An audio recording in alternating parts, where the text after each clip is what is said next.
Hello, and welcome to Azelio's Capital Markets Day. I am Jan Svensson, and I'm responsible for investor relations here at Azelio.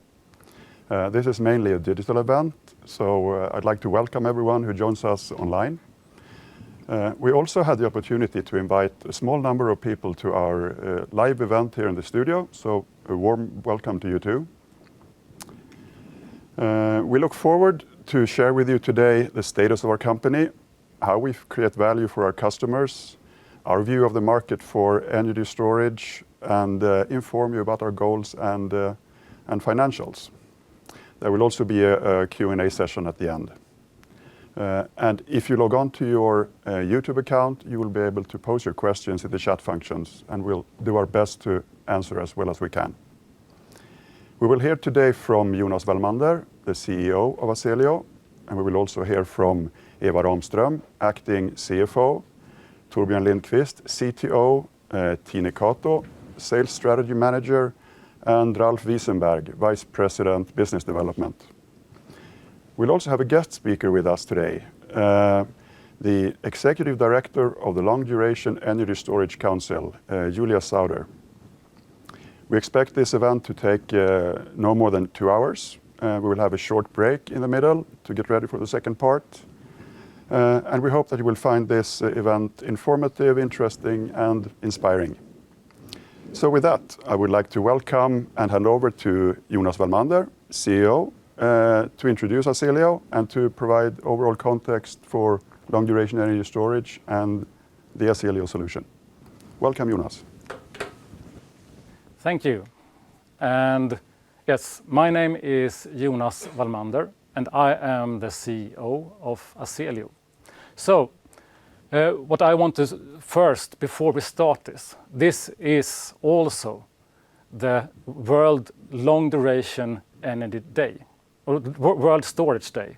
So we should celebrate not only that we have the first Capital Markets Day of Azelio, but also that this is the World Storage Day today, the 22nd of September.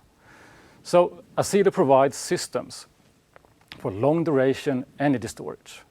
And this technology is the key transforming renewables such as solar and wind into energy that is available 24/7. So we provide stable energy solutions with renewable energy. And energy storage is the fastest way to stabilize our grids and increase the share of renewables in the global energy mix. So Azelio's system is unique in the sense that we are able to provide a distributed long-duration energy storage solution. And Azelio is today the only company, to our knowledge, that has installations up and running that is focusing on the commercial and industrial market when it comes to long-duration energy storage. And our mission, Azelio's mission, is to change the way people use renewable energy. We enable plannable, controllable, and affordable renewable energy around the clock, 24/7. We have a solution that is going to mitigate the energy crisis, be an important piece of the puzzle in the fight against climate change, and enable self-sufficient renewable energy for business and consumers. And during the last 6 months, Azelio has transformed the company quite drastically. We started out with a strategic review when I entered as new CEO. And the first thing that we identified was that we had to set new, realistic operational targets. And based on this, we decided on a plan on how to reach these targets. And this plan, there is one theme, one important theme in the plan. And the theme is focus. It's focus on the key markets. It's the key to also, when we go to this market, have a plan for each market, and also combine that with a volume plan that we can meet and our suppliers can meet. And when we looked at it, we realized we had to restructure and tailor our organizations such that we could deliver on these goals. So what we have done during the last 6 months is we have created this new plan, and by adapting our organization to the new plan, we are able to save 150 million Swedish kronor on an annual basis. So, based on this, Azelio has recently announced a fully guaranteed share issue to finance the company to positive cash flow. So now let me share some more details on our way forward and how we will use this money. So at this moment, we are in a situation where many macro factors are pointing in our direction. The world is changing, and we have to change with it. We have the climate crisis, forcing the world to terminate fossil fuels, start deploying renewable and clean energy sources on a large scale. We have the energy crisis that really incentivize predictable and cost-efficient energy sources, not depending on volatile markets or weak energy grids. So on top of this, we also have the increased political instability, and the political instability is driving the world and the trends towards more clean energy independence and self-sufficiency. So these are macro factors that are moving the society in the direction of energy storage. And more specifically, storage, whether it's that can be delivered over more than a few hours, enabling the use of cheap and clean electricity. That is the market that Azelio targets. So, looking into the global energy crisis, the ones that are really affected the most, that are the customers that are located far out on the grid, that have no grid access or very low grid access. They have increasing, rising energy costs, and the grid instabilities are worst if you're far out on the grid. Today, there are huge challenges in almost all industries and economies around the world, where there is a need for constant and reliable power. To give you an example, energy challenges have real consequences. If a poultry farmer will have most of his production wasted with only a few hours of blackout. Only this week, I got the information that our customer in South Africa, he had 2 hours of blackout. And unfortunately, due to this, 200 of his chicken did not survive. And this strengthens the importance for our customer to have our system up and running as quick as possible.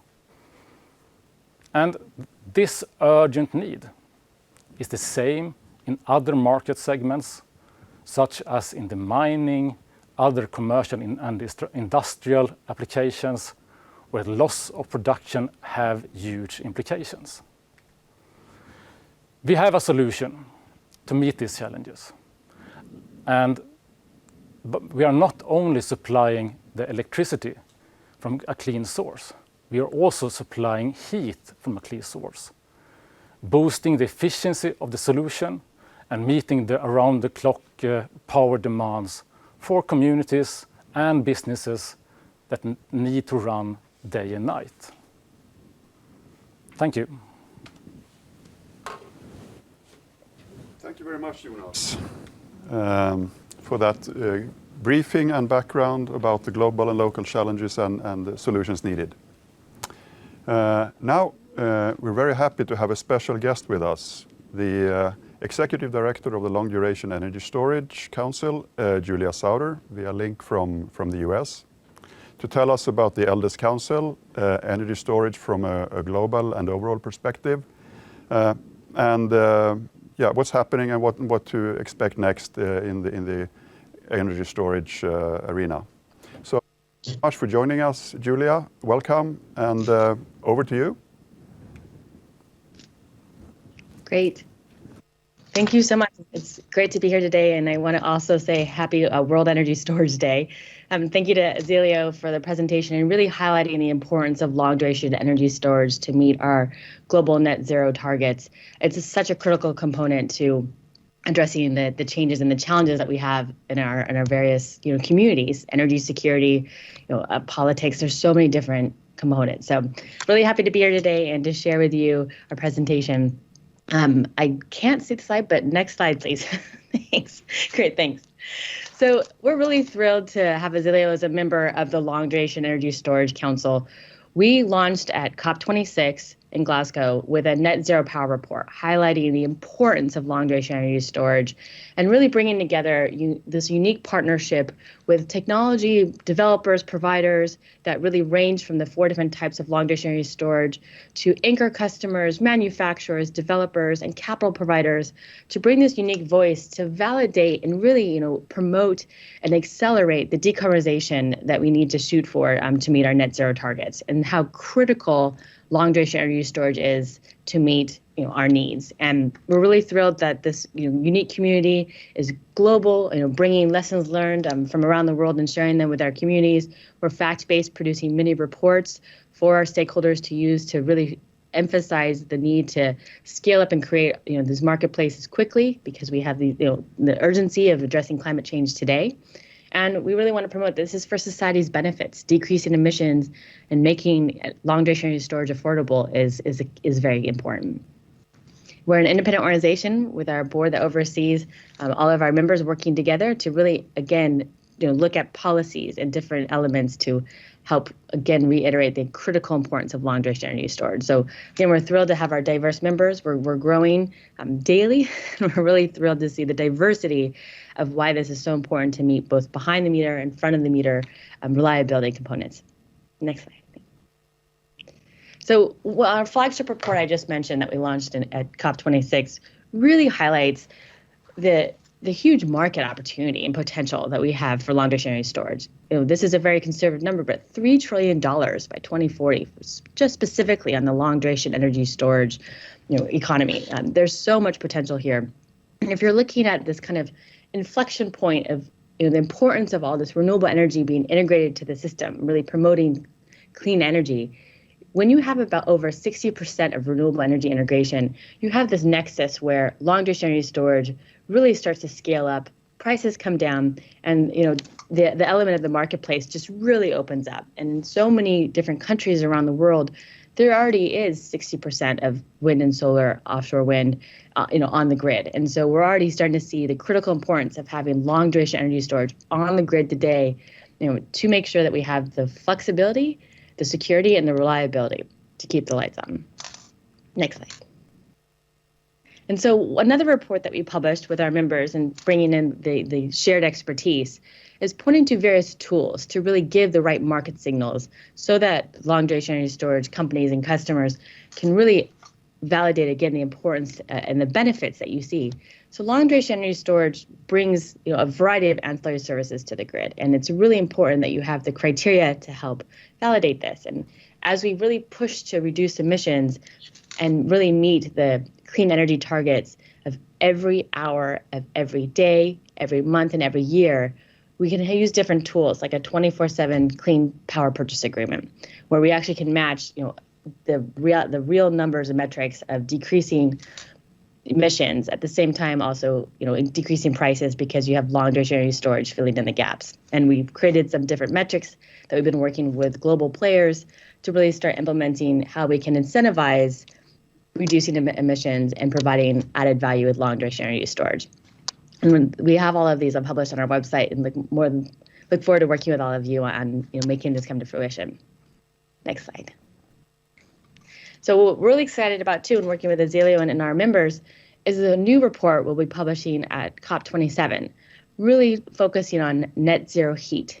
So showing that long duration energy storage has a critical role in addressing our global economies and promoting clean energy with net zero power and net zero heat. And this great importance of flexibility when you're looking at the entire ecosystem of the energy system really helps you address the ups and downs of the system, and how we can see that long duration energy storage plays a critical role in providing both heat and storage. And what's really exciting in this report is that we're demonstrating that there are solutions. There are solutions today in the marketplace, like Azelio, that are helping really bring the awareness to power and heat decarbonization, and working in agricultural farms, and industry, and businesses, and cities, and urban areas. The role of thermal energy storage is critical into the entire landscape, and we've provided a lot of benchmarking data from our members to really help validate this. And as we look ahead to 2040, 2050, we're helping provide pathways and business cases to, again, just give additional momentum and insights and value add to the important role of long duration energy storage. And it is a critical component in meeting our net zero targets globally. And it really shows that there are so many different opportunities where long duration energy storage can provide a value add. So next slide, please. Again, really excited that Azelio is here today promoting the great work they're doing around the world, and really happy to see many of our members' projects becoming commercial today. Sending the right signals, getting that regulatory certainty is so key. And I think as all of us continue to work together, it's really inspiring to see how long duration energy storage can de-risk the transition and really help provide that certainty we need in the marketplace. So thank you again for the opportunity to be here. Look forward to any questions. So thank you very much, Julia. That was very informative and interesting, and it will give us a valuable perspective to keep with us for the rest of the day. So again, thank you for joining us, Julia. Now, back to Jonas again to put the Azelio solution in relation to other solutions from a market perspective. So Jonas, please. So thank you, Jan, and I think it was very informative and a lot of information from Julia here. And I really believe that the Long Duration Energy Storage Council is a sort of way to sort of educate the market on the need for long duration energy storage. So how is Azelio, where are we positioned in this storage market? Azelio has a unique value proposition with our long duration energy storage. Very often we are compared with such as lithium-ion batteries. And lithium-ion batteries, they are super good if you need a couple of hours of storage, up to 6 hours of storage. I would say that's the solution. They are on the market. That's a perfect solution for a couple of hours. Then they have different services that they can provide. But if you have more, higher need than 6 hours, and we are comparing our solution and the electricity produced by lithium-ion batteries, we are by far the most competitive solution. And then we can compare with the other long duration energy storage solutions. And what differs us from the others is really that we are focusing on a different segment. We are focusing on this sort of smaller segment where we are focusing on the industrial and commercial clients. And this is due to our modular design. We can be what we call behind the meter. This is that we are selling our equipment or our power directly to the end customer, to the farmer, to the mine, etc. And by this, we have carved out a special space for Azelio moving forward. And thank you for that. And I will hand over to Jan once again. Thank you, Jonas. So now, to learn more what makes our product suitable for the market niche that Jonas just talked about here, and how it works and its uniqueness, I would like to introduce the CTO, Torbjörn Lindqvist. Welcome, Torbjörn. Thank you very much, Jan. Now I will, for the next couple of minutes, I will talk you through our technology in more detail. My name is Torbjörn Lindqvist and I operate as the CTO at Azelio. And I've been involved in this project from the very start. So I have quite a lot of insight into it, and that's what I want to share with you now.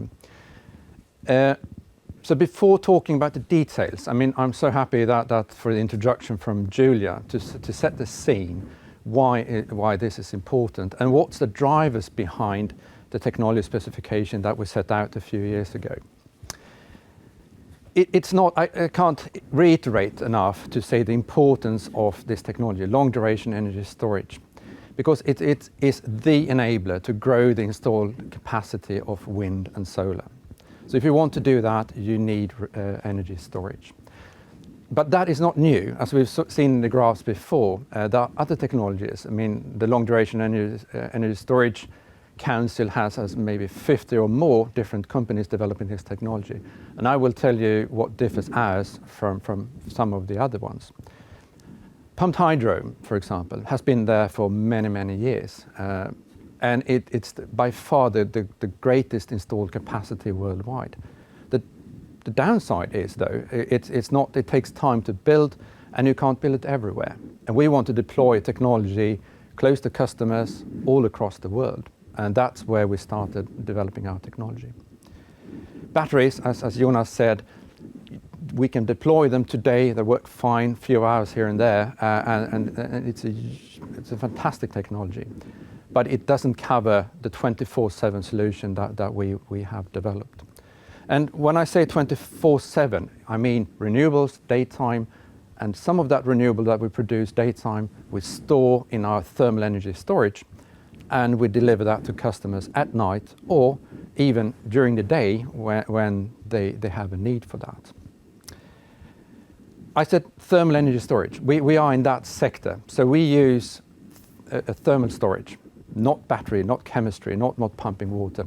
We melt aluminium or aluminium alloy with silicon at around 600 degrees C. That's a perfect system to power our heritage, and our heritage is a Stirling engine. And that's what we have as an own IP technology to convert heat to electricity. And not just only electricity, we also use that to produce heat. But I will come into that a little bit more later. What we sell to the customer is really a cluster with its own control system. So it responds to demand. The customer does not see really what's inside that cluster, but I can talk, that consists of several units. So each unit we call TES.POD, and the cluster could comprise of 20 units, 40 units, and so on, depending on how much power the customer needs. Each unit in that cluster is a Stirling engine that can provide 13 kilowatts of power.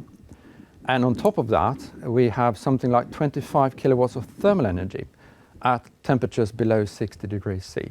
So that's what you get from each unit. So if you have 20 units, you will get 250 kilowatts of power, and you will get up to around 500 kilowatts of thermal energy. That's what you have available in that unit. When you do these designs for a customer, when we get a request from a customer, so we then say we size a PV field, and we size a cluster or a number of different TES.POD units to match the customer demand. In this modeling, we take into account, are we connected to the grid? Are we off-grid, behind the meter, in front of the meter? Do we need gensets? How strong is the grid connection? How much power can we actually transfer there? And the main objective, are we going to design it to minimize the fuel burn, or are we going to design it to minimize electricity to the grid? So having all of those components, then we can design the system. And by far, the most important component in this system, even if you have gensets and batteries to complement, by far the most important thing is the thermal energy storage system that we call the TES.POD. So this is a unique solution, as Jonas said previously. There's no other solution that can provide a 24/7 completely renewable system to a customer. So charge daytime with renewables, discharge nighttime to provide the customer with electricity. And it's scalable. Each unit, 13 kilowatts in clusters, and that's how it's connected. It's modular, it's efficient, and it provides very low cost of electricity. In that system that we have chosen materials that are environmentally friendly and abundant. So we've chosen silica, aluminium, and the heat transfer media that we have with connecting the storage with the engine is sodium. And there's plenty of sodium, but of course that sodium chloride is a salt, but without the chloride component. So there's plenty of that, and it's all environmentally friendly. And that has been a key driver for us when designing this. No hazardous and no scarce materials that you have to find in mines worldwide. Other things that are good with this design is that we don't need any cooling devices. We don't need cooling towers, cooling water, and we definitely don't need to control the temperature in the system, which you may find in other technologies. And because of the reason that we don't need cooling water, the engine needs cooling, but we normally do that with ambient air. So ambient air is cooling the engine because it's a thermal engine. As thermal engine operates, you provide heat and you extract heat, and that's cooling. And that's what I want to focus on now. That's the heat we can provide the customer. And depending on the customer's heat demand, he or she could be interested in heating up a pond for fish production. Then we're looking at fairly low temperatures that the customer is interested in. We can do that. The engine automatically adapts to that temperature. If we want to produce desalinated water, the temperature goes up because the temperature goes up to maybe 60-65 degrees C. The engine adapts to that. So the temperature range between low and high temperatures, that's automatically controlled and set by the unit itself.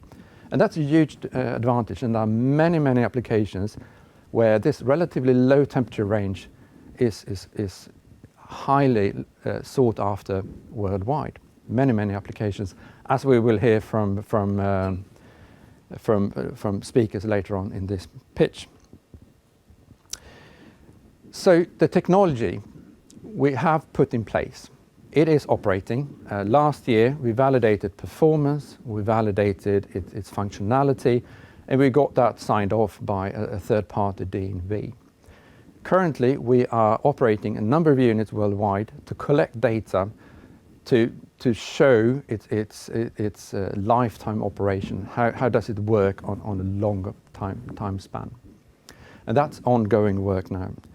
And we are confident that we will deliver this technology to customers, and we recognize that we've had technical issues, but all companies who develop new product and revolutionary products do face that, but we have an excellent engineering team behind us who have dealt with these issues, and now we have a product that we feel confident will be put in the market, and hopefully the sales will take up as well. So I think that concludes a very brief technical insight into our product with supplying electricity at night time and as well as heat. So thank you very much for listening, and I'll hand back to Jan. Thank you very much, Torbjörn. Now we have talked about the energy challenges and the problems that we want to solve. We talked about what our solution actually does and how it works. Now it's time to shift focus to the customer perspective and to learn more about how we actually can fulfill their specific needs and how we create value for our customers. So for this, let me introduce and welcome Tine Kato, Sales Strategy Manager at Azelio. Welcome, Tina. Thank you. In just a few decades, we will be more than 10 billion people on this planet. And we need enough food and water for all of them. To do that, the World Bank says we need to more than double our food production at the same time as we need to drastically cut carbon emissions. The challenge with that, well, if we assume production as it is today, is we don't have enough land to do that, and we don't have enough water. Agriculture currently accounts for roughly 70% of all global freshwater withdrawals. And as you probably noticed this summer, at least if you were here in Europe, our resources are starting to run dry. For those reasons, it is absolutely vital that we find new ways to make our production much more efficient so we can produce more with way less.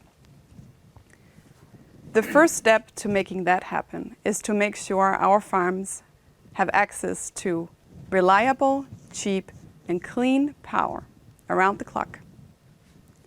Solar panels plus energy storage technology like ours is key to doing that fast.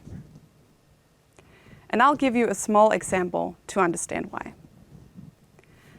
Let's say your name is Joe and you're running a yogurt factory in Australia. Where your factory is located, you have a very unreliable power grid. And this means you have power cuts every single day, which means you have to throw out entirely newly produced batches of yogurt because you can't pasteurize it or keep it cold. To become independent from this unreliable grid situation, you install solar panels on the rooftop of your factory. And that's great, because the panels, they cover your power need between roughly 9 in the morning and 3 in the afternoon when the sun is very strong. But for the remaining part of the day, you still have to run a diesel generator to produce enough power for your factory. Not only is that diesel generator noisy, smelly, and very expensive to run, it is polluting. These sort of cases, we see them all the time. And this is where Azelio's technology can really make a difference by replacing the diesel generator and making sure that customers like Joe have a stable and clean power supply, allowing him to produce and supply all of us with nice yogurts. So, not only is long-duration energy storage an enabler for customers like Joe here, it is an absolute necessity to make our local businesses prosper at the same time as they decarbonize their businesses. And we see a lot of interest from customers just like Joe. And whether they're producing dairy in their farms, processing walnuts, making wine, or the like, they have a huge power need, and they have a power need for reliable power.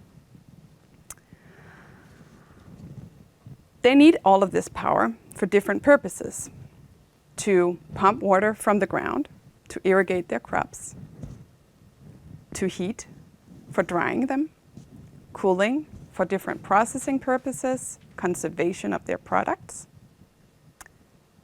And often these processes, well, they're very energy intensive and they take place in remote locations far away from traditional energy supply services like the electricity grid.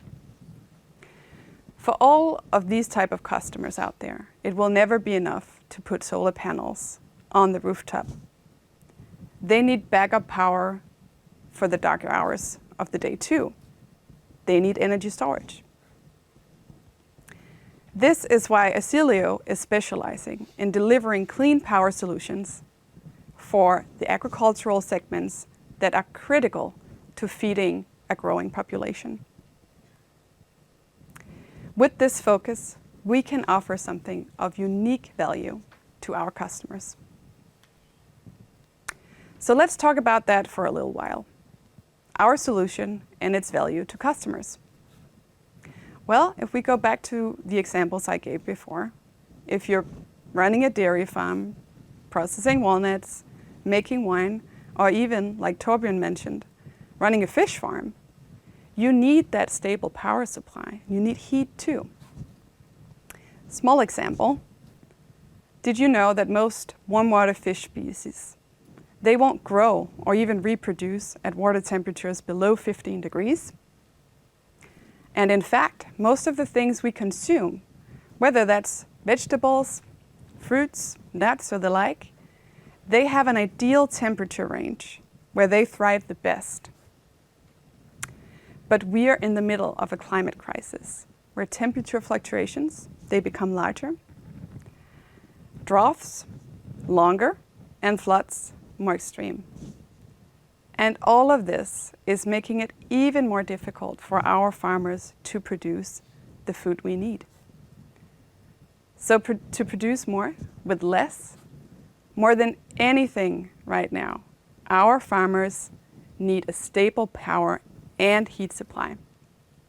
And by utilizing both, the round-trip efficiency of our system, like Torbjörn mentioned, is closer to 90%, which means that the vast majority of the energy that is used to charge our system will be used again. In other words, it makes a huge difference for our customers that we can cover both their needs for heat and power in the same product, and of course, that the business case becomes a lot better when the round-trip efficiency is high. Combining these two elements in our offering is actually a new thing. And we are right now running the first reference project of the so-called CHP solution, which stands for Combined Heat and Power, at a farm here in Sweden, where we are utilizing the TES.POD to power the farm's facilities and the heat to dry the crops from the harvest. Have a look at this video.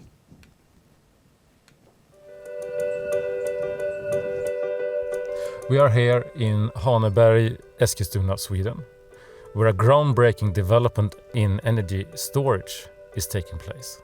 As part of a collaboration with the Swedish Energy Agency, Azelio has installed the TES.POD long-duration energy storage system. And this is a flagship product for combined heat and electricity application. We are using renewable energy to charge our system. And by doing that, we are able to replace fossil fuels, both in heating and in electricity applications. My name is Jonas Valmander, and I'm the CEO of Azelio. Long-duration energy storage addresses both the climate and the energy challenges. It reduces the impact of climate change by making renewables stable and available 24/7. And it solves the energy crisis by being decentralized, cost-efficient, and market-ready today. Azelio has TES.POD units deployed around the world and supplying clean power. This is the first Azelio installation where heat is being used. In addition to providing electricity, TES.POD is generating heat, which will be used to dry grain here at Haneberg Farm. I'm Anders Krusberg. I'm part of the family who owns this farm, Haneberg. We have around 350 hectares where we mostly produce grain.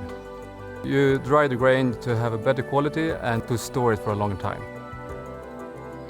My name is Torbjörn Lindqvist and I'm operating as the Chief Technology Officer here at Azelio.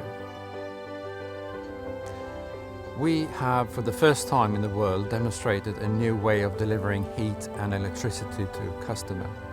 The heat that we produce from our system is used to preheat the air to the drying process, and that heat is delivered through a hot water circuit. The system has been designed primarily to deliver electricity to the customers. But by including the energy from the heat, you can increase the efficiency. By this product, we are able to deliver heat at low temperatures to many applications. It could be agricultural, it could be mining, it could be local communities. Haneberg Säteri, this farm, really wants to be a future-proofed farm, and all the things that Azelio offers with the heating, renewable power and electricity just ticks all the boxes that we want to have at this farm.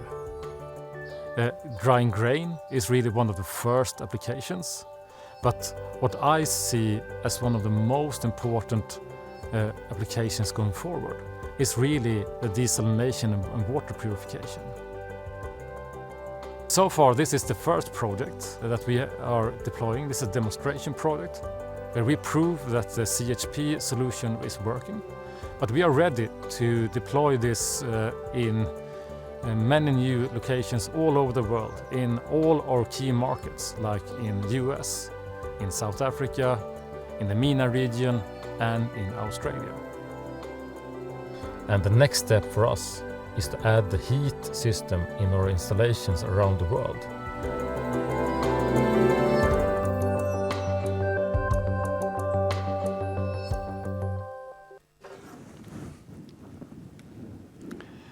So, thank you very much for your presentation, Tina. Now it's time for a short break, so we can be ready for the second part of our presentations later on. We'll take 5 minutes. Please don't leave the meeting, and we'll see you soon again.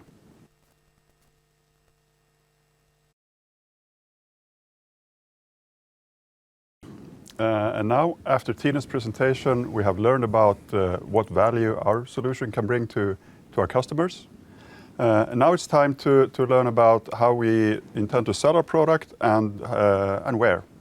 And to talk about that, I would like to introduce Ralf Wiesenberg, Vice President of Business Development at Azelio. Welcome, Ralf.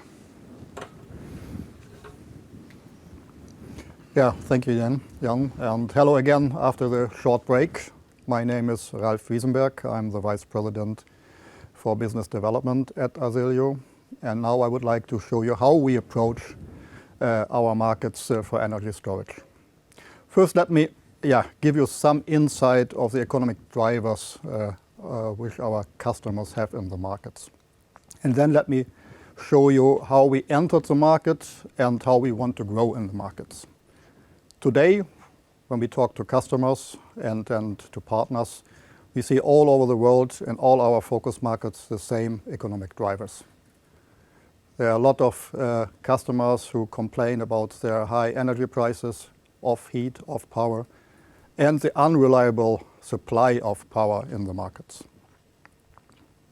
So to give you more insight on this, I would like to show you 3 examples from our ongoing projects.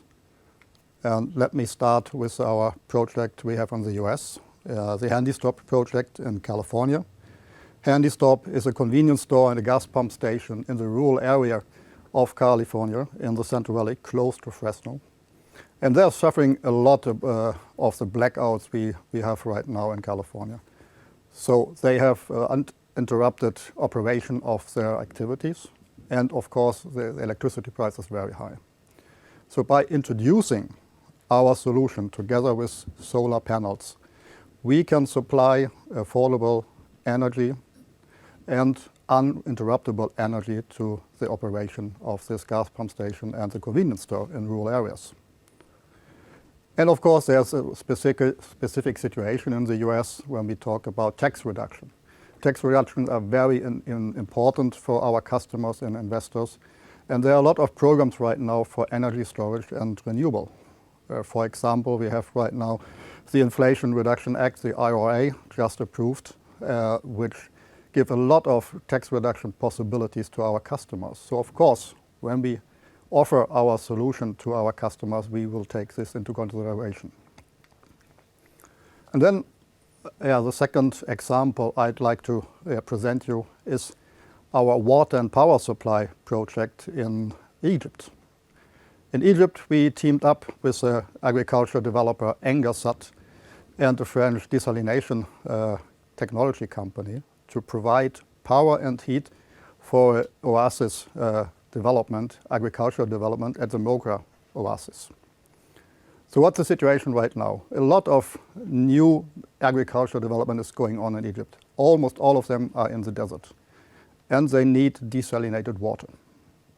And to get this desalinated water, normally they pump the water out of the ground and then they desalinate it with diesel gensets. So you can imagine, diesel will be is very expensive, polluting in the desert. So right now we offer opportunity right now to get energy costs down and provide a stable supply of energy for the desalination plants and for pumping water. So that means that right now when you have a new project, agriculture project, you can provide power and water stably over long term, over 15 years or more. And of course what we right now can do is by combining solar panels with our storage solutions, that we supply stable 24/7 power to the desalination plant, so they can run around the clock. And finally, I would give you another example from Australia. We have the Weeby Limited, which is a poultry farm in close to Johannesburg, South Africa. The situation before is, and we heard it before, that there are a lot of blackouts in South Africa, and the quality of the power is very poor. And then a lot of farmers, what they did is, they started to have their own supply with diesel gensets. But again, diesel is very expensive in South Africa right now, so they have a dilemma. They cannot rely anymore on the grid, and diesel is also expensive. So these are also the drivers who give us an advantage, because together with solar panels and our solution, we can provide to these farms affordable energy around the clock. And of course, we have one more thing, Tina mentioned it before, and Torbjörn as well, that we have the heat part. A lot of these poultry farms, they need heat. They need heat at night, and we can provide this with our storage solution. So summarizing, I think we can see that there are strong economic drivers all over the world the customers have, and let's say we have the right solution for these economic drivers.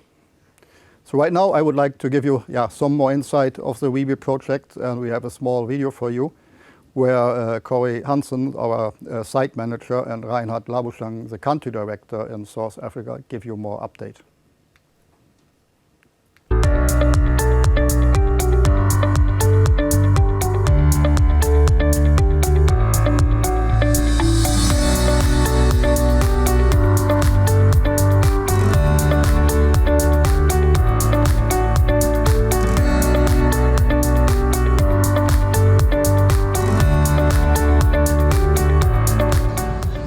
Hi, my name's Corey Hansen. I'm a site manager with Azelio, and I'm currently standing on the Weeby farm in Colony Province, South Africa, where we are currently installing 8 TES.POD units together with PV solar, and the energy provided will go to the farm, who has a combination of a corn mill and chicken houses. So currently we've installed 5 TES.POD units, and more are on the way. And progress, I would say, is going very, very well. And the clients are extremely happy and excited for what we're trying to bring to South Africa.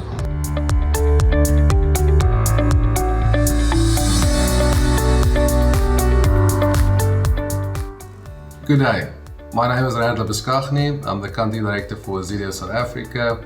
My involvement with the Weeby project up until now was both commercially, but also assisting our delivery team on site. It's very exciting and very interesting with this groundbreaking technology, and we are very excited with our client to get this project up and running. And in South Africa at this stage, we are looking at a couple of issues on the energy generation side. We've got aging transmission lines, we've got aging generating capacity, and also the steep increases globally in diesel fuel cost. And with a ratio of 30% outages on an annual basis that we call load shedding, it is very difficult for our customers to operate their plants and equipment as they should with all these power failures. We see a big opportunity for ourselves to move in, provide alternative energy, and ensure that our customers can stay on production and continue the operations as required. We are very excited with our client on the Weeby project to make sure we can get this started up in the next couple of weeks, and thank you for your time. The project so far is going very well, and we have a great collaboration with our client. Almost every single day we have visitors come in and ask many questions about what we are doing here, which of course is very good for our future here in South Africa.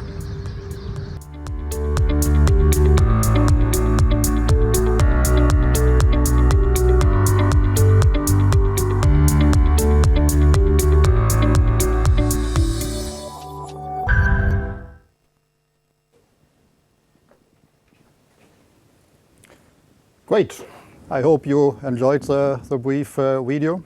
Now I would like to share with you some insight on how we entered the market. and what, after entering the market, how we create the basis for our growth in the future in these markets. So during the analysis of potential markets, one thing was very clear for us. We cannot be in all potential markets. Let's say we have really used our resources, capital and people, in the most effective and efficient way we can do. And that means that we have to focus. So we had some essential criteria, like, for example, the growth potential of long-duration storage in these markets, or the labor force, educated and trained labor force in the markets, and of course, easiness to enter and to business into the market, in the markets. So these are the main, among others, but the main criteria we applied, and it came out that right now we are focusing on 4 markets. We have the US, we have Australia, we have the MENA region. MENA region means Northern Africa and Middle East, and we have Southern Africa. These 4 markets right now are our key markets and our tier 1 markets where we start to enter into the markets. And of course, gradually we will enter all other markets as well where we have a potential.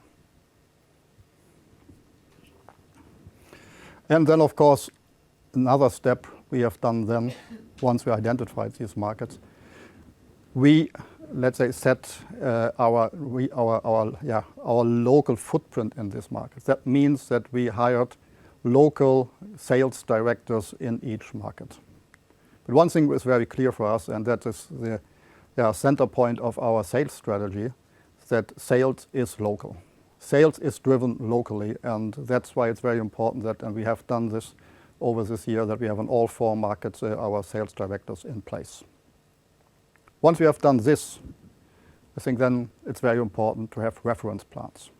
And it's very important to have reference plans in the market, in each market. It's really a sales enabler to have a plant in the market. We heard this before also from in the video from South Africa.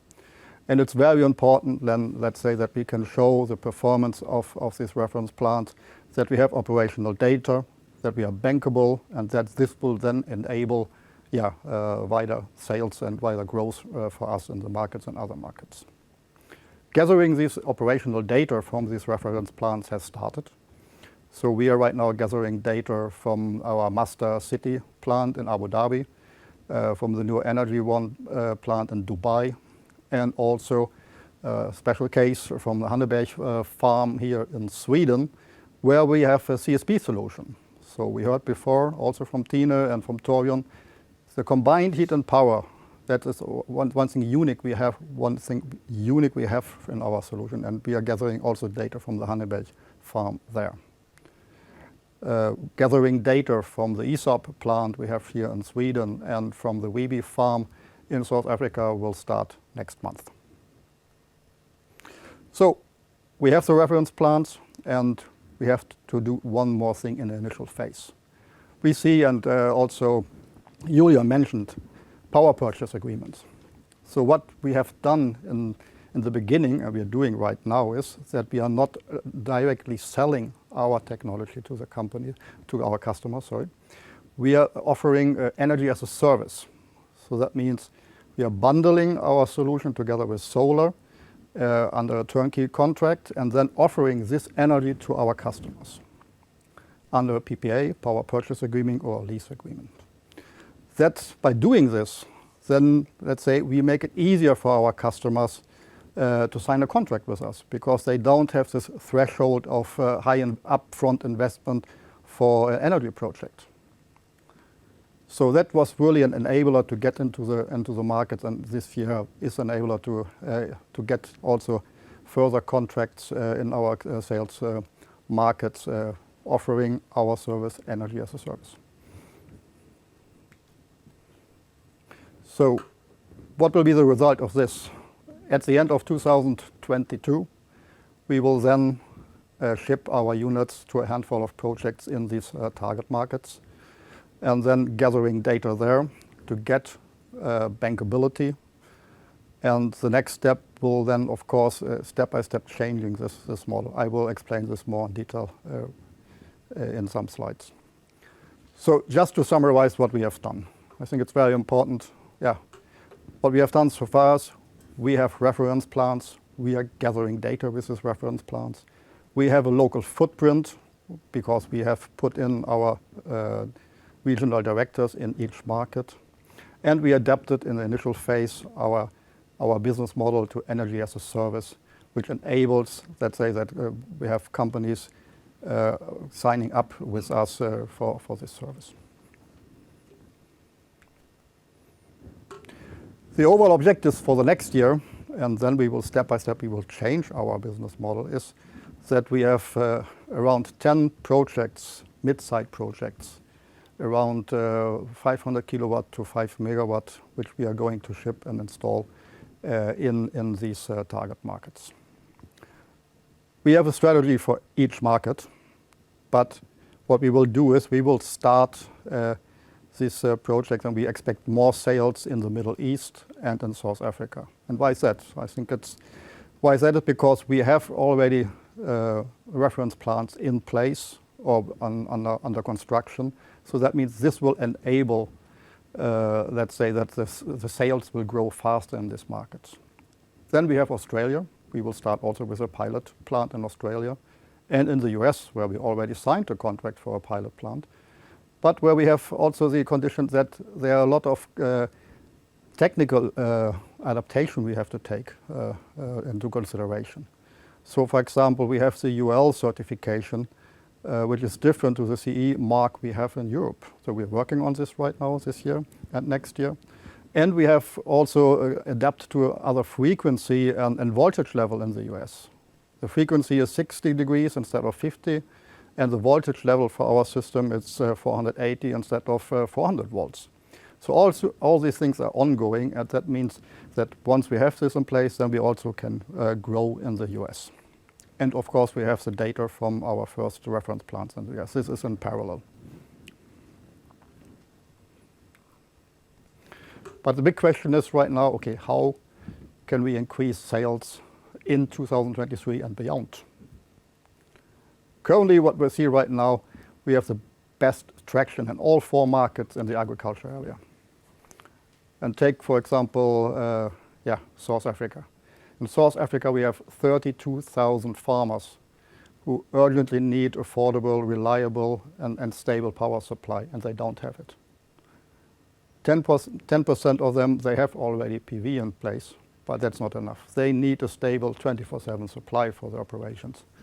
So we see a very, very good situation right now for us to enter the South African markets.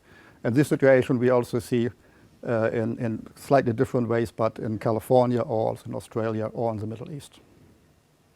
And one thing we mentioned before, it's securing the finance of these projects for our clients, or how the clients can finance these projects. What we do right now in the beginning is that we are together with financial partners, we are setting up project companies, so-called special purpose vehicles, SPVs. So that is a vehicle specifically built and created for a project which then finance our installation and the solar plant. The idea is that Azelio has just a minor stake in these companies, and the larger stake, majority, is be done by financial partners. And what we do right now, currently we discuss these setups of SPVs and negotiate the setup of SPVs, for example, in South Africa and the Middle East with financial institutions and larger industrial corporations. For example, in the agriculture, we are discussing right now this setup with suppliers of machinery, of seeds, of fertilizer, or off-takers of the products of these farms. Because these larger corporations, they have a natural interest that these farms can work properly. So right now we are talking to them how they can set up together with us as minority partner SPVs to finance projects with farmers. And what we see right now is that they are thinking further.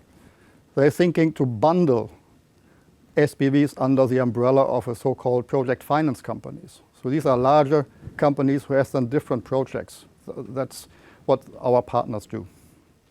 And that is also an enabler then for the growth after 2023.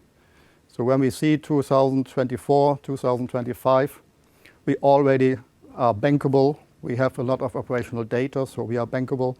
And we will not, let's say, mainly we will not use energy as a service anymore. We will directly sell our technology to our end users, to turnkey construction companies, to project developers, and to these project finance companies, which has been set up by our partners. So I hope I could give you a small introduction and yeah, some insight how we sell and how we want to grow in the market. And thanks, Jan. Back to you. Thank you very much, Ralph. So we've established that there is a global need and a local demand for energy storage solutions. We have a unique and a competitive solution, and we have a plan on how to grow in the market. So now we're ready to deliver on our plans, aren't we, Jonas? Welcome back, Jonas, to talk about our readiness. Thank you, and great to be back. I think that before we talk about the future, it's also important to talk about the past. Because Azelio has, during the last 2 years, been experiencing quite a lot of different disturbances. I mean, we have all this, we had a timetable, and there were disturbances that maybe not individually, they were not disruptive, but with a lot of different disruptive things happening, they all led to changes in the schedule.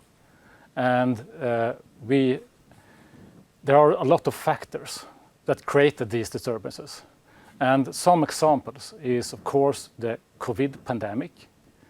This really disrupted marketing, sales activities, as well as the startup of operation of verification projects due to the travel restrictions. The pandemic also sort of created this supply chain crisis, material delays, and the material delays has made a quite deep impact, not only on sort of being able to deliver components, deliver systems, but also in the technical development, where you always, in a technical development, find improvements. You find necessary improvements, and you have to do sort of modifications, and this is totally natural. But in a development process where the supply chain has huge constraints, this is really something that delays the time for development, and that has definitely been something that has disturbed Azelio. So given these disturbances and their impact on the schedules laid out a few years back, we can summarize the current situation that we have a lot of technical improvements that have been undertaken. We have been doing the actions, and we have updated everything. So we have a system and actions on everything. We have implemented them on an ongoing basis. It took longer time and to get these data series. And one of the main things is really the supply chain issues. And nevertheless, the company assessment where we are at this moment today is that we today have enough of running hours. We have these thousands of hours that is needed to secure the projects that we expect now and have now in 2022. And in 2023, these commercial mid-sized projects that will happen during 2023, they will sort of rely on the basis of these commercial reference projects that we sell and deliver during 2022. So In summary, we have handled these challenges. We have also adapted the organization, and we have updated our plans. Now, we have units out there, our first commercial reference projects. And based on these projects, these are the projects that are going to be the base for the next step. And at this moment, we have a supply chain ready with a robust operation and trusted suppliers. We have skilled and experienced regional directors in place on all of our target markets. As Ralph mentioned, this is key to sell in these target markets. We have a technical verification, as Torbjörn mentioned, done by DNV last year.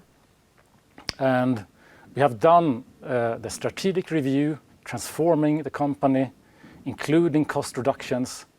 So in many senses, we are in a better shape to deliver on our updated and now achievable targets. And before we bring you our financial update, there's once more time for a short film from our projects in Mastar. It's a very good example of how we accumulate hours of operational data. So Tommy and Professor Nicola, I think it's time like that.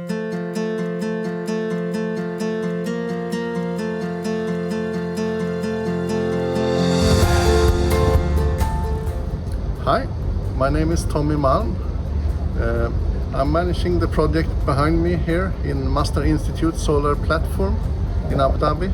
It's 2 TES.PODs being tested, and it's a project in cooperation with Khalifa University and Mastar Future Energy. The goal of the project is basically to test the units here for a full year and collect data and verify that the units are working in this climate and performing as they should. And the ultimate goal then is for Mastar to be able to include Azelio TES.POD technology in their product portfolio for future projects. This region is also a big market for the Azelio TES.PODs. There's been a lot of PV installed, and the need for storage of the energy to use at the evening and night time is growing a lot. I'm Dr. Nicolas Calvé. I'm a university professor at Khalifa University, and I'm the founder and chair of the Mastar Institute Solar Platform. Behind me you see the Azelio TES.POD. This project is very important for us because UAE decided to deploy 50% of clean energy on the grid by 2050. And therefore we need long duration energy storage technologies such as Azelio. In this climate, one of our main, so to say, competing technologies would be batteries, and they are really not having a good time in this climate. The temperatures reduce the lifetime tremendously, and they need to be cooled with ACs and so on. The units here, we started to operate them in April this year, so we have several months of data already, thousands of operating hours, and this data is already being fed back to both Azelio engineers and to the Khalifa University researchers, that in the end of the full year's operation here we'll make a report of the performance and how it went.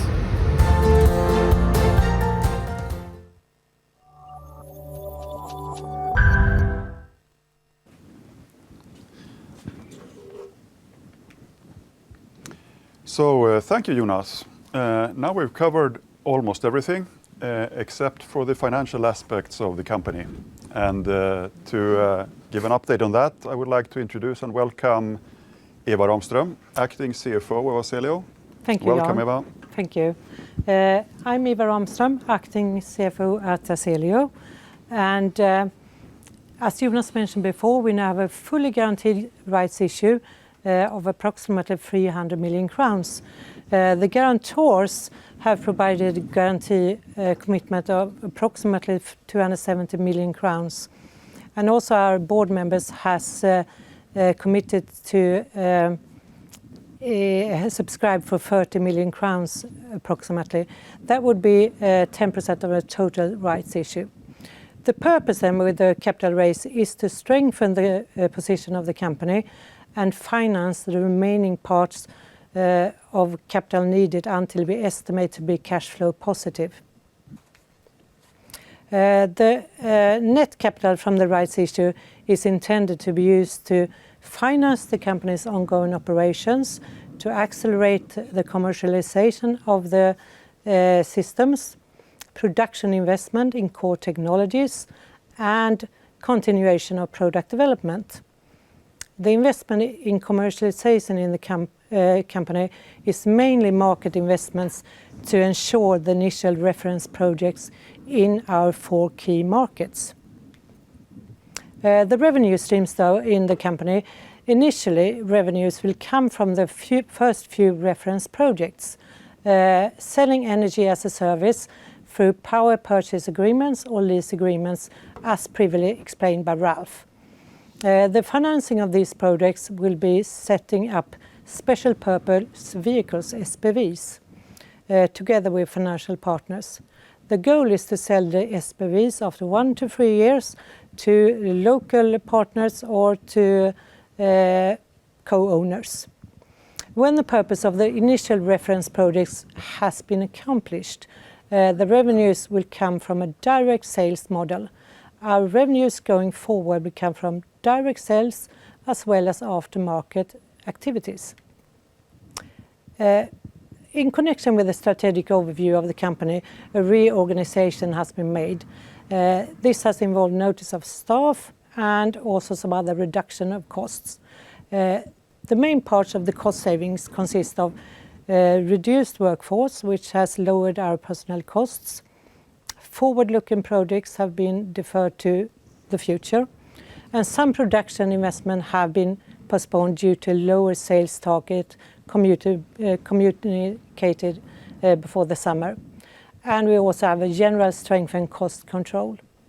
The savings are estimated to reduce our cost on an annual basis with 150 million crowns, as Jonas mentioned before. And after this reorganization, we can see that we have a much more robust financial plan going forward. Thank you. Thank you very much, Eva. Our financials are in safe hands. So by that, we have actually covered all the topics for today. What still remains is a summary of the day and some key takeaways from Jonas, followed by the Q&A session. Welcome back, Jonas. Thank you. Great, and thank you, Eva, for the financial update. So, if we want to summarize, what we are doing right now and how we are planning to meet our goals. As we mentioned in the beginning, the key thing is focus and streamlining. Azelio is sort of really on the path of sort of taking the commercial step, and here we have to focus. So what we do right now is that we focus on sales, on the prioritized markets. We prioritize the data validation from our systems in field conditions. This is very important. That's why we need commercial reference projects.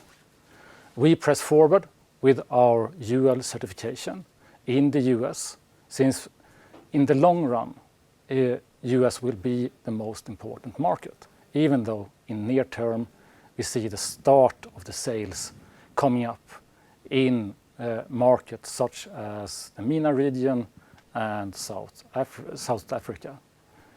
So doing this, we achieve cost containment, and as mentioned by Eva, we have guaranteed our rights issue of 300 million Swedish kronor. So, but all in all, there are still challenges ahead, but we are on the right track. We have taken the right measures, and we have a plan that we strongly believe in. So we are here, and our mission is to power the evolution of a renewable society. So thank you, and Jan. Yes, thank you again, Jonas. Thank you all presenters, very well done. It was informative, interesting and inspiring, as I hoped for. You're not completely off the hook yet though, because we now have the Q&A session. And as I mentioned earlier, if you're logged onto your YouTube account, you can ask your questions in the chat function. And we know that we already have quite a lot of questions, so we'll do our best to answer them all. But we may not have time for all of them, but in that case, we'll find a way to take care of that later on. So, we have a first question here to get us started. You say that the product is verified. Could you explain what that means? When being verified is that we have, together with DNV, set up certain test criteria for the product. So how they want to test the product, and this is based on our technical specification. So what DNV has done is that they have performed together with us this kind of testing to make sure that our product fulfills our technical specification. And that is the report that DNV then has provided to Azelio, where they state that we fulfill the technical specifications set out in our technical specification that we give to the customer. Good. So before we continue with the questions from the chat, I would like to check if there are any questions from the live audience here. Not right now. Let me know if you change your mind. So let's see what we have from the chat. We have a question from Oskar Wilhelmsson, analyst at Redeye. To Jonas, what are the most important initiatives that you have taken since you started as a CEO? What I see as the most important thing that we did, and the most valuable thing that we did, was to really, the first thing, to do this strategic overview. This strategic overview has really led to all the initiatives that we have done so far from sort of when I took over. So the strategic overview had sort of opened up our eyes when it comes to cost reductions. It has opened up the eyes on how we go to market with the regional directors, and also sort of the need for cost containment and cost sort of control. So there are a lot of initiatives, but it's all based on one thing, and that's a strategic overview, and that we did immediately taken over. Yeah, good. And another one for Jonas. What do you consider as the largest challenges for Azelio as a company in the coming 12 months? There are, of course, challenges ahead. But I would call them, I mean, there are opportunities, but they're hard work, where we have to put in our hard work. I think it's in sales. It's to make sure that our installations really perform as they should in each target market. So, but the important things are really getting out, so getting these commercial reference product on the market and get them up and running, because that will lay the basis for the next step. Thank you. We also have a question here from Kevin. What does your rollout in detail look like to getting close to reaching positive cash flow in the second half of 2023, since no orders or projects have been presented yet this year, also taking the installation time into account? I mean, what we have communicated is that we will deliver a handful of projects during 2022. We are on our way to do this. We have so far the NOR project delivered. We have the WEB project very soon up and running. We have the US? US sold, thank you. And of course the handy stop here. But I foresee that more orders will come during this year, and this will lay the basis for the next year.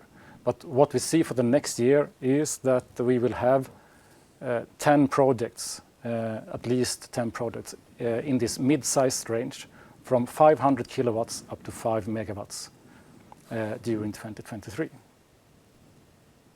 Yeah, good.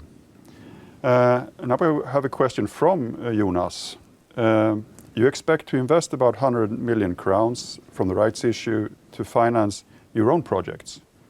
Could you elaborate a little bit on this decision? What do you expect in terms of size and markets for these projects? This is really key. This market investment, the reason for this is to be a co-invest in the energy as a service projects. And as Ralph mentioned, this is sort of lowering the threshold for the customers to go with our technology. Do you want to add something to this, Ralph, or is it? Yeah, thank you, Jonas. Yeah, I mean, as you said, the energy as a service, which requires co-investments, that's what we do in the initial phase. And step by step, we will reduce the need of our investment in this plant. And I would say the 110 million kroner we have, that is for the plants this year and part of the plants we have next year. And already next year, as I expect, and we are working with it, that we have operational data. Let's say once we have operational data for 6 months, so that means that we are bankable, and maybe we'll not get, let's say, 70-80% of the project financed by that, but we will get that. We are bankable, so that means the need of co-investments and market investment will go down significantly next year and very fast. All right, then we have a question from Oscar at Redeye again on competition. Is there really no alternative to your technology with long duration storage, even if you think of technologies in early stages? There are, to our knowledge, no commercially available technologies for long duration energy storage in our market segment. There are some early stage companies for sure, but when I look at them, I think that they have a couple of years until they can go into a more commercial state. So what we are referring to is commercially available long duration energy storage systems that are made for a sort of more distributed deployment. Mm-hmm. And another one from Oscar about market. What is your most important market for the next 1 to 2 years?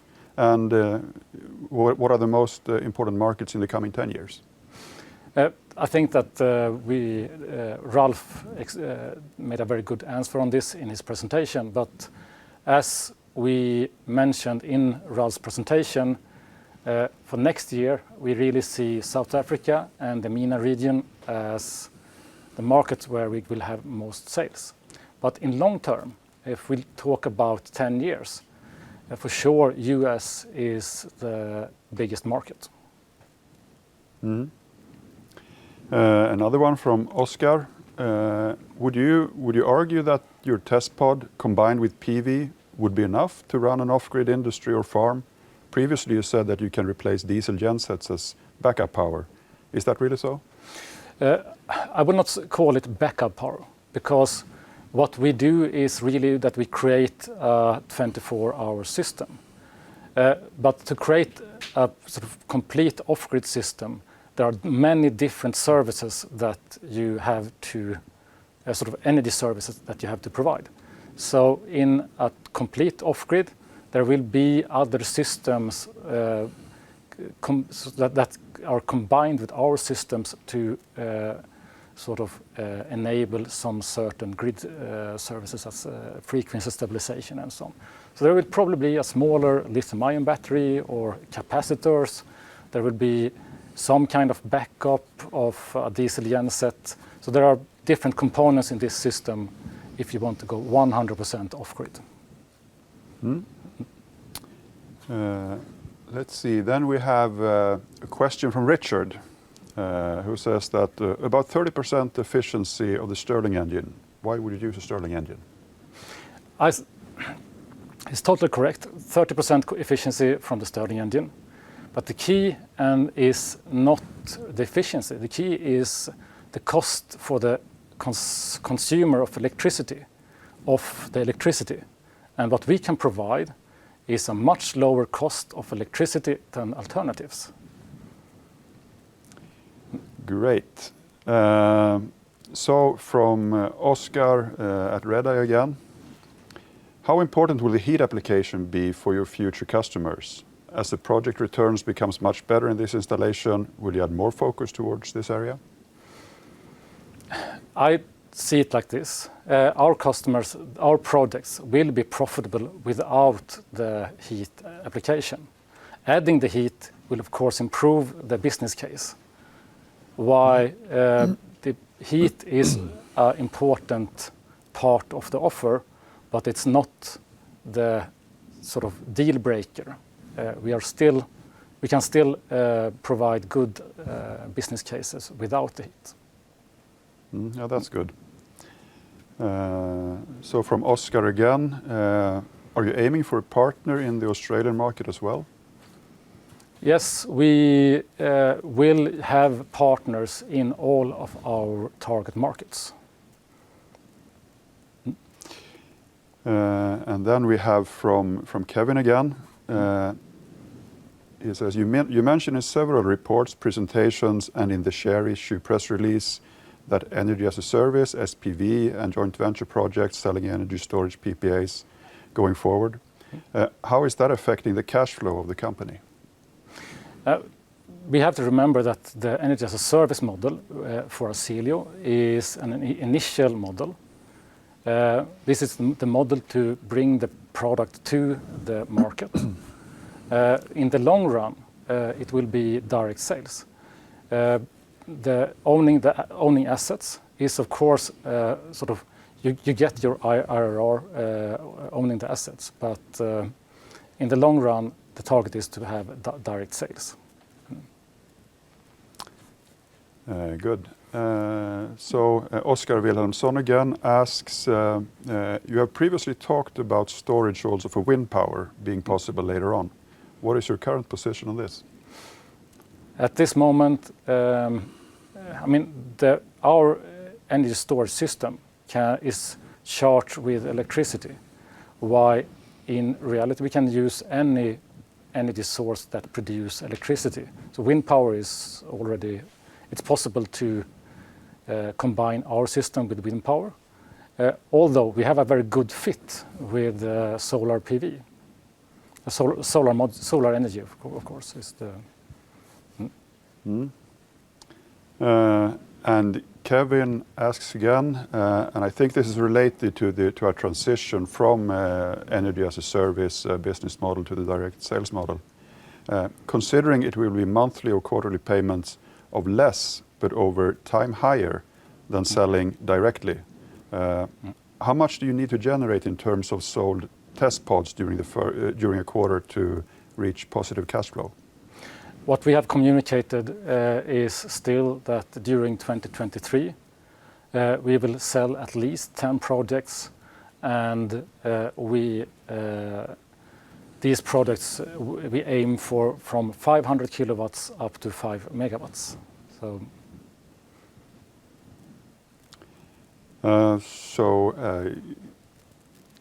let's see, where do we have the next one? Yeah, that's from Oscar again. Would it be possible with any governmental support for projects in the US market going forward?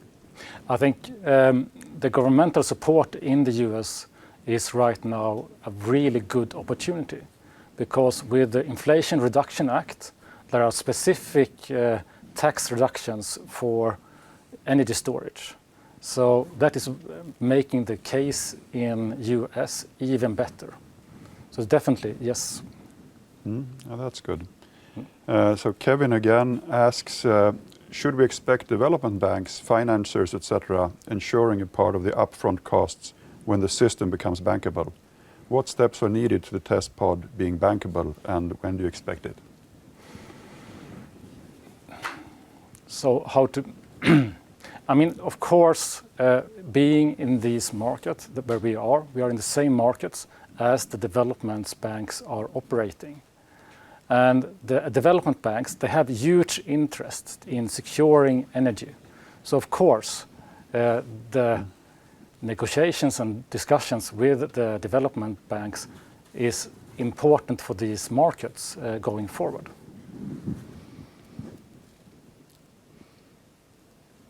Right. Yeah, we have a question over here. A question from the audience? Tack. Well, regarding the cash flow for the next year, you said you aim for 10 different projects, mid-size projects.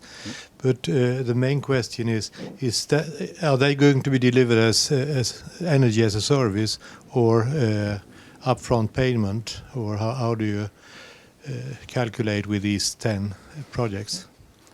I foresee that this will be a transition in the beginning of 2023. I think what we foresee is that the first product in 2023, we will probably sell them as energy as a service. But the longer we sort of have units on the market, the higher is the possibility to sell them as direct sales. So this is a transition during 2023. I assume that planning 10 projects for 2023, you have already started negotiation, so you know roughly what the customer want, or I mean, you have a long lead time for selling, I presume.